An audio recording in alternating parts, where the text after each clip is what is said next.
हमारे साथ हैं ये केतन जी। बहुत बड़ी जाएगी, दोबारा ऐसे बंद कर दो। ये बताएंगे, ये अपना बुक स्टॉल का अनुभव कुछ हमें बताएंगे, हमारे साथ साझा करेंगे। हाँ, बताइए केतन जी, मौज क्या है? मौज तो आके ही मिलेगा।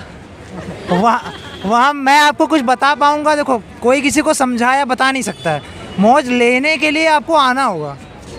वो मौज लेने की चीज़ है ना, सोचने या समझने की चीज़ थोड़ी है ये।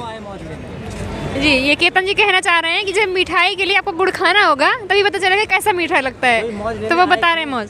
हाँ, वो पूछ रहे हैं गद्दे में रहना अच्छा लगता है। जी जी, देखो, अगर आपको कैद पसंद है, आपको गद्दे पसंद है, हमें तो गद्दे में ही मौज है, तो आपके लिए फिर ये मौज नहीं है। मौज उसी को लेने के लिए आना है जिसको ये आनंद कहते हैं ना, जिसको अध्यात्म की भाषा में जिसको आनंद कहते हैं, जिसको आनंद चाहिए वो यहाँ आए।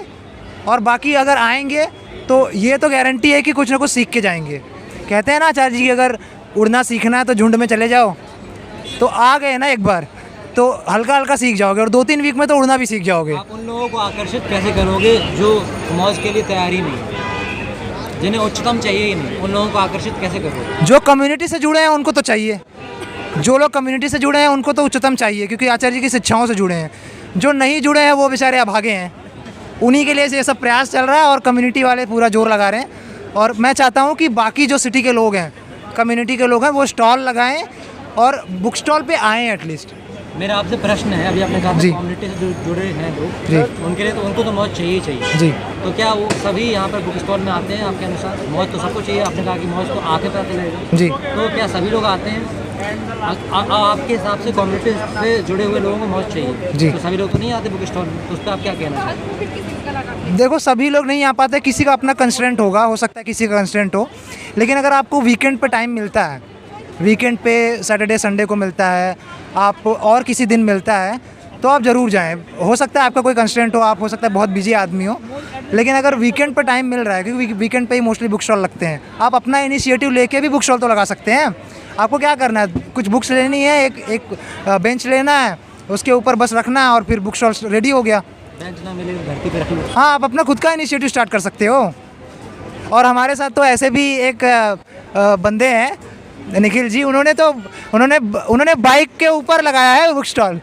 ये आपके ऊपर डिपेंड करता है, आपको क्या चाहिए।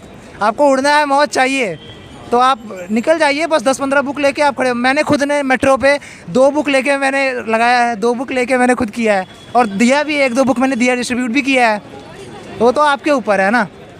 केतन जी, एक बात और पूछना चाहूँगा, जैसे अभी आपने कम्युनिटी और लोक धर्म वाले लोगों की बात करी, आपने कम्युनिटी और लोक धर्म वाले लोगों की बात की, तो मैं जानना चाहूँगा कि जो कम्युनिटी वाले लोगों के बारे में तो बोल दिया आपने, जो लोक धर्म वाले लोग हैं उनको कैसे आकर्षित करेंगे इस मौज के लिए? क्योंकि दरअसल में आचार्य जी तो कहते हैं कि मानव का स्वभाव है आनंद, मौज, जिसको हमने मौज शब्द दिया है।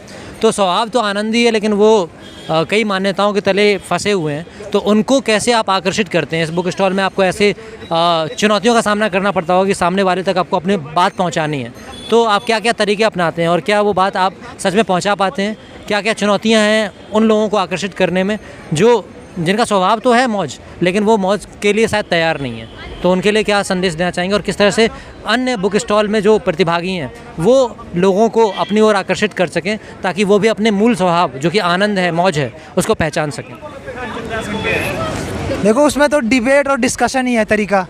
आप उनसे डिबेट करिए, आप उनसे उनके तर्क जो भी आ रहे हैं, जो भी लोक धर्म के तर्क हैं, जो भी डिस्कशन होती है, यही तरीका होता है। आप उनसे कम्युनिकेट करिए, इंगेज करिए, उनकी मान्यताओं को काटिए। वो आचार्य जी की अगर शिक्षाओं से आप जुड़े हैं, आचार्य जी की शिक्षाओं को जाना है, हृदय से जाना है आपने, अगर आपने गीता जी का अध्ययन किया है आचार्य जी के साथ में, अगर आपने 4 चैप्टर कर लिए हैं, तो आप इतने सक्षम हैं कि आप लोक धर्म की किसी भी बात को, चाहे वो ये कहते हैं कि आत्मा शरीर में है, चाहे वो ये कहते हैं कि हम कहाँ से आए, तो आप ये बहुत छोटे मोटे तर्क हैं, आप बड़ी आसानी से कर लोगे। लेकिन आप जब ज़मीन पे उतरोगे तो ही ये कर पाओगे। अब यहीं हमें एक सज्जन मिले थे, कह रहे थे कि हम कहाँ से आए, तो हम जंगल से आए, सीधी सी बात है। लाखों साल का इवोल्यूशन है, ये कोई बहुत बड़ी बात नहीं है। लेकिन उसको जो ग्लोरीफाई किया जाता है ना, कि हम कहीं और से, कोई और बैठा है, कोई हमारा कुछ कर रहा है, ये सब आचार्य जी की बातें आप ज़मीन पे जब उतारोगे, लोक धर्म से जब आपका आमना सामना होगा, तो ही आप इसको इम्प्लीमेंट कर पाओगे एक वे में। That's it. नमस्ते जी, बहुत बहुत धन्यवाद केतन जी।